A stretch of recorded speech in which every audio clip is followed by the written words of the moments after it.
a tebe zrazu trochu prepne. Každému takto preplo. A tak to bolo aj so mnou, že vlastne ja som sa tešil z toho, to okolie bolo skôr také, že nepreplo mu, nezbláznil sa, že ono sa mu narodí malá a hen pozri, jak sa oblieka, hen čo robí za pesničky zrazu. Čo už mali deti, tak tí vedeli, že dobre, že chápali, jasné, narodilo sa mu dieťa, robí pesničky, jasné, chápeme.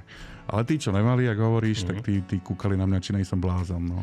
Vyslovene 95% tých textov, čo vznikali, tak vznikali naozaj podľa tých tém, čo moje deti žili. Keď bola Hanka malá, tak bolo ťapí ťap, hej, potom trošku staršia, tak bola nejaká pesnička o nejakej princezne, potom malý vyrastol, ten mal superhrdinové obdobie, tak bola pesnička Superhrdina.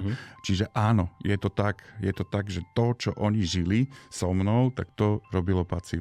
Ten týždeň, keď s nimi nejsom, tak aby to rýchlo prešlo, tak človeka sa stane workoholik, takže maká od rána do večera, aby to rýchlo ubehlo, aby si vlastne nadrobil ten čas, ktorý ho čaká potom, keď tie deti má cez týždeň doma. Mám pre teba poslednú fotku.